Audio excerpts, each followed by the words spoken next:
আপনি যতদিন পর্যন্ত বিয়ে করতেছেন না, আপনি যদি শারীরিকভাবে সুস্থ একটা পুরুষ হন এবং আপনি যদি মানসিক রোগী না হন, আপনি যদি বিয়ে না করেন, আপনি নিশ্চয়ই কোনো না কোনো একটা হারাম কিছুতে রিলেটেড আছেন। এমনকি বিয়ের ব্যাপারেও আপনার কাছে একটা দিনদার মেয়ে আসছে, কিন্তু দিনদার মেয়েটা নিকাবি, পর্দা করে, আল্লাহকে মানে। আপনি বলেন এটা তো না, ওরকম মনের মতো হচ্ছে না। আমি হয়তো পারি মেয়েটার বাপের তো সম্পদ নেই, আরেকটা মেয়ে আছে অনেক সম্পদ, অনেক বাড়ি, অনেক গাড়ি, জবও করে, লাখ লাখ টাকা বেতন পায়, অনেক সুন্দর, দেখলেই সবাই তাকায় থাকে। আপনি ওইটাকেই চাচ্ছেন আপনার জীবনে, কিসের জন্য?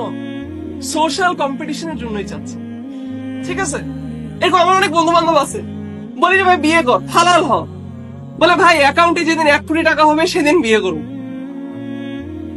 আসলে কি ভাই 1 কোটি টাকা লাগে অ্যাকাউন্টে বিয়ে করার জন্য? তাহলে সমস্যাটা কি?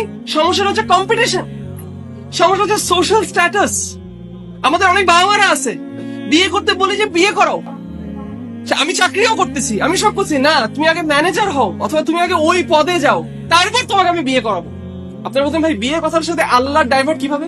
হ্যাঁ, ডাইভার্ট এভাবে, আপনি যতদিন পর্যন্ত বিয়ে করতেছেন না, আপনি যদি শারীরিকভাবে সুস্থ একটা পুরুষ হন এবং আপনি যদি মানসিক রোগী না হন, আপনি যদি বিয়ে না করেন, আপনি নিশ্চয়ই কোনো না কোনো একটা হারাম কিছুতে রিলেটেড আছেন। সামহাও আর সামহাও আছেন, আর না থাকলে নিজের উপর জুলুম করতেছেন। কোন দিক দিয়ে আপনি কোন দিক দিয়ে স্ট্রাগল করছেন, এটা পুরুষরা খুব ভালো মতো বুঝে। তো সেটাই তো আপনাকে আল্লাহ থেকে দূরে রাখতেছে, কারণ আপনি আল্লাহকে ডিসঅবে করতেছেন। আপনি ফোনে এমন কিছু দেখতেছেন, অথবা আপনি একটা গার্লফ্রেন্ড রাখছেন, অথবা আপনি অন্য কোনো কিছু করে ফেলতেছেন, সামহাও কোনো কিছু একটা। আপনার পুরুষত্বের যে রিকোয়ারমেন্ট সেটা আপনি ফুলফিল করে ফেলতেছেন, এটা আপনাকে আল্লাহ থেকে দূরে নিচ্ছে। এমনকি বিয়ের ব্যাপারে আপনার কাছে একটা দিনদার মেয়ে আসছে, কিন্তু দিনদার মেয়েটা নিকাবি, পর্দা করে, আল্লাহকে মানে। আপনি বলেন এটা তো না, ওরকম মনের মতো হচ্ছে না। আমি হয়তো পারি মেয়েটার বাপের তো সম্পদ নেই, আরেকটা মেয়ে আছে অনেক সম্পদ, অনেক বাড়ি, অনেক গাড়ি, জবও করে, লাখ লাখ টাকা বেতন পায়, অনেক সুন্দর, দেখলেই সবাই তাকায় থাকে।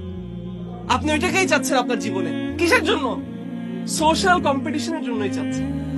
ঠিক আছে, এটা আপনাকে কোথা থেকে দূরে রাখছে? আল্লাহ থেকে দূরে রাখছে। কারণ এই মেয়ে তো কোনোদিন আপনাকে সে আল্লাহর কথা মনে করে না। এই মেয়ে তো আপনাকে শুধু এসে টাকার কথা মনে করে, টাকার জন্য যারা আছেন সে আপনার টাকার কথাই মনে করে। গাড়ি আছে, গাড়ি আমার চলে, 4 চাকার গাড়ি, আমি বাইরে যাচ্ছি, পয়েন্ট এ থেকে পয়েন্ট বি তে যাচ্ছি, না আমার আরো ভালো গাড়িটা লাগবে। কেন? Social status. এবং ওই গাড়িটা আনতে আনতে আমার যে সময়, শ্রম, এগুলো সব চলে যাচ্ছে। এগুলো সব আমাকে আল্লাহর কিসে থেকে দূরে করতেছেন? আল্লাহ জিকির থেকে, আল্লাহ রিমাইন্ডার থেকে দূর করছে। আল্লাহ সুবহানাহু ওয়া তাআলা ক্লিয়ারলি বলছে যে competition for more gain, clearly বলতেছে আল্লাহ যে বেশি পাওয়ার কম্পিটিশন। নাই সেটা পাওয়ার না, সেটাও হয় অনেকের, কিন্তু যেটা নাই সেটা তো আপনার জন্য, সেটা আইওসে করা তো আপনার জন্য ফরজ। আপনি আপনার ফ্যামিলির জন্য রিস্ক নেওয়াটা তো আপনার জন্য ওয়াজিব, আপনার বের হইতে হবে।